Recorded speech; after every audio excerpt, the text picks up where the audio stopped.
ഉലകിലൻ അരികിലായി പ്രിയമായ പലതുണ്ട്, അതിലെല്ലാം പ്രിയമായ പ്രിയനുണ്ട്. എങ്കിലോ കാൽവറി സ്നേഹത്തിൻ മുൻപിലായി അലിഞ്ഞു പോം ഇവയെല്ലാം മഞ്ഞുപോലെ. Hi, coffee with Christ. നിത്യജീവൻ സ്വന്തമാക്കാനായിട്ട് ഞാൻ എന്നാ ചെയ്യണം? ലൂക്കാ സുവിശേഷം 10:25 ഒരു ധനികനായിട്ടുള്ള വ്യക്തി കർത്താവിന്റെ മുൻപിൽ വന്ന് ചോദിക്കുന്ന ഒരു ചോദ്യമാണല്ലേ, നമുക്ക് എല്ലാവർക്കും അറിയാതെ. കർത്താവ് തിരിച്ചു പറയുന്ന ഒരു ഉത്തരവുണ്ട്. നിയമത്തിൽ എന്തെഴുതിയിരിക്കുന്നു, നീ എന്ത് വായിക്കുന്നു? അതിന്റെ മുഴുവൻ ആശയങ്ങൾ നമ്മൾ വായിക്കുമ്പോഴത്തേക്കും നമുക്ക് മനസ്സിലാകുന്ന ഒരു കാര്യം, വചനം പാലിക്കണം, യേശുക്രിസ്തുവിൽ വിശ്വസിക്കണം. നിത്യജീവന്റെ വഴികൾ യേശുക്രിസ്തു പറഞ്ഞു തന്നു അല്ലെ. യോഹന്നാന്റെ സുവിശേഷം 3:16, അവനിൽ വിശ്വസിക്കുന്ന ഒരുവൻ പോലും നശിച്ചു പോകാതെ എല്ലാവരും നിത്യജീവൻ പ്രാപിക്കേണ്ടതിന് തൻ്റെ സുതനെ നൽകുവാൻ തക്കവിധം ദൈവം ലോകത്തെ അത്രമാത്രം സ്നേഹിച്ചു. എല്ലാവരും നിത്യജീവൻ പ്രാപിക്കണം, അതാണ് ദൈവഹിതം. അവനെ സ്വീകരിച്ച് അവന്റെ നാമത്തിൽ വിശ്വസിക്കുന്നവർക്ക് ദൈവ മക്കളാകാൻ അവൻ അവകാശം അല്ലെങ്കിൽ അധികാരം നൽകി. എന്തിനാ മക്കളാക്കുന്നത്? റോമാലേഖനം 8:17 തന്നെ ആൻസർ ഉണ്ട്. മക്കളായാലേ അവകാശികളാകുകയുള്ളൂ, ക്രിസ്തുവിന്റെ കൂട്ടവകാശികളാകുകയുള്ളൂ. നമ്മുടെ ക്രിസ്തീയ മതത്തിൽ ചേർന്നാൽ മക്കളാകുമോ? പള്ളിയിലെ രജിസ്റ്ററിൽ പേരുണ്ടെങ്കിൽ സ്വർഗത്തിന്റെ അവകാശിയാകുമോ? സ്വയം ചോദിക്കാം. ആദ്യത്തെ ചോദ്യം, അതിന്റെ ഉത്തരത്തിന്റെ മറ്റൊരു വേർഷൻ ഇങ്ങനെയാണ്: നിത്യജീവൻ പ്രാപിക്കാൻ ഞാൻ എന്ത് ചെയ്യണം? നിത്യജീവൻ ലഭിക്കാൻ ഞാൻ എന്ത് ചെയ്യണം എന്നതിൽ നിന്ന് ഈ അമൂല്യ സമ്മാനമായ നിത്യജീവൻ എനിക്ക് തരാൻ എൻ്റെ യേശു എനിക്ക് വേണ്ടി എന്തെല്ലാം ചെയ്തു എന്ന് ബോധ്യപ്പെടണം. ഒരു പ്രസംഗം കേട്ടതിൽ നിന്ന് ബോധ്യപ്പെട്ടാൽ ആവുമോ? ഒരു ധ്യാനം കൂടിയതിൽ നിന്ന് ബോധ്യപ്പെട്ടാൽ ആകുമോ? ആകുമായിരിക്കും.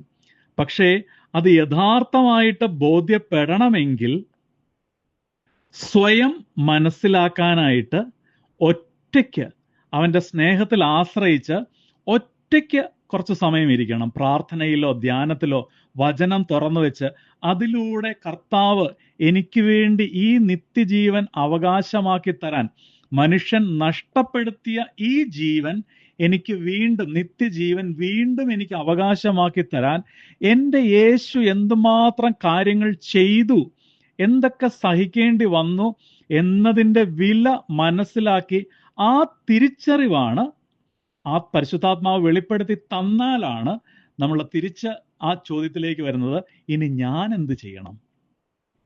അത് അല്ലാതെ എത്ര മതചടങ്ങുകളിലോ എത്ര പ്രസംഗങ്ങളിലോ എത്ര പെരുന്നാളുകളിലോ പങ്കെടുത്തു എന്നതിൽ കാര്യമില്ല. കാരണം ഈവൻ ഡെയിലി കുർബാനയ്ക്ക് പോയത് കൊണ്ട് പോലും ഈ സത്യം അല്ലെങ്കിൽ ഇതിന്റെ വില എന്താണെന്ന് തിരിച്ചറിയണം എന്ന് യാതൊരു നിർബന്ധവും ഇല്ല കേട്ടോ. ഇതിന്റെ വില തിരിച്ചറിയാത്ത ഒരാളോട് വിശുദ്ധ ജീവിതത്തെക്കുറിച്ചോ വേർപാടിന്റെ പ്രാധാന്യത്തെക്കുറിച്ചോ, വേർപാടെന്ന് പറഞ്ഞാൽ എല്ലാവരിൽ നിന്നും വേർപെട്ട് ഒറ്റയ്ക്ക് താമസിക്കണമെന്നല്ല, ചില വസ്തുക്കളോടൊക്കെ, ചില വ്യക്തികളോടൊക്കെ, ചില ആചാരങ്ങളോടൊക്കെ നോ എന്ന് പറയാനായിട്ട്, അതിൻ്റെ എന്തിനാണത് പറയുന്നതെന്ന്, ഈ നിത്യജീവൻ കർത്താവ് എനിക്ക് നേടിത്തന്ന നിത്യജീവന്റെ വില തിരിച്ചറിഞ്ഞാലേ, അവരോട് പറഞ്ഞാലേ അവർക്ക് മനസ്സിലാവുകയുള്ളൂ. വചനത്തിൽ എന്തെഴുതിയിരിക്കുന്നു എന്നതിൽ കാര്യമില്ലെന്നല്ല, എന്നാൽ നീ എന്ത് വായിക്കുന്നു എന്നതിലാണ് പ്രാധാന്യം. അതായത് നീ എന്ത് മനസ്സിലാക്കുന്നു. ഇത്രയും ത്യാഗം സഹിച്ച് ക്രിസ്തു നിനക്ക് വേണ്ടി നിത്യജീവൻ നേടിയെങ്കിൽ അത് നിനക്ക് സമ്മാനമായിട്ട് നിന്റെ മാമോദീസായുടെ സമയത്ത് തന്നെ തന്നുവെങ്കിൽ ആ തന്നിരിക്കുന്ന നിത്യജീവൻ നഷ്ടമാകാതെ, മൺപാത്രത്തിൽ നിനക്ക് തന്നിരിക്കുന്ന നിത്യജീവൻ നഷ്ടമാകാതെ സൂക്ഷിക്കാൻ നീ എന്തെല്ലാം ചെയ്യണം? നിത്യജീവന്റെ ഉറപ്പാണ് ക്രിസ്തീയതയുടെ മഹത്വമുള്ള അഷ്വറൻസ്. അത് സ്വന്തമാക്കണം. സ്വന്തമാക്കിയത് നഷ്ടപ്പെടാതിരിക്കാനുള്ള നമ്മുടെ തീരുമാനങ്ങൾ, വഴികൾ, ചിലതിനോടൊക്കെ നോ പറയാനുള്ള ആർജവം, അത് എത്ര പാരമ്പര്യമുള്ളതാണെങ്കിലും എന്ത് സൗഹൃദം തരുന്നതാണെങ്കിലും നോ എന്ന് പറയാനായിട്ടുള്ള ആർജവം, ഉറച്ച തീരുമാനം, അത് ദൈവവചനത്തിന്റെ അടിസ്ഥാനത്തിൽ എടുക്കാൻ സാധിക്കുമെങ്കിൽ ഉറപ്പിക്കാം, കർത്താവ് പ്രത്യാശിക്കാനായിട്ട് നമുക്ക് തന്നിരിക്കുന്ന ഈ നിത്യജീവൻ നമുക്ക് അവകാശമാകാനായിട്ട് അധികം വിഷമിക്കേണ്ടി വരില്ല. മക്കളായിരിക്കുക എന്നത് അപ്പനോടുള്ള സ്നേഹത്തിന്റെ ആ ബന്ധത്തിന്റെ ആഴത്തെ സൂചിപ്പിക്കുന്നു.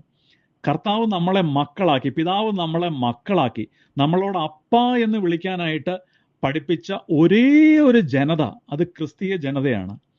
ദൈവത്തെ അപ്പ എന്ന് വിളിക്കാനായിട്ട് പഠിപ്പിച്ചത്.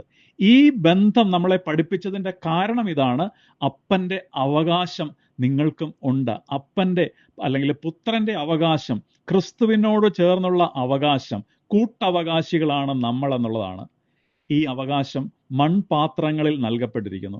ഇത് തട്ടിയെടുക്കാൻ അല്ലെങ്കിൽ ഇത് നമ്മൾ അനുഭവിക്കാതിരിക്കാനായി അവൻ്റെ ആ നിത്യജീവൻ നമുക്ക് ലഭിച്ചതിൽ അസൂയാലുവായ ശത്രു ഇത് നമ്മളിൽ നിന്ന് മാറ്റിക്കളയാനായിട്ട് തന്ത്രങ്ങളുമായിട്ട് നമ്മുടെ മുന്നിലേക്ക് വരും. ശ്രദ്ധിക്കുക, തിരിച്ചറിയുക, ജാഗ്രത പാലിക്കുക. നിന്റെ കിരീടം നഷ്ടമാകാതിരിക്കാൻ നീ തന്നെ സൂക്ഷിക്കുക. നല്ലൊരു ദിവസം ആശംസിക്കുന്നു. കർത്താവ് നമ്മളെ ഇതിനായി സഹായിക്കട്ടെ. ആമേൻ.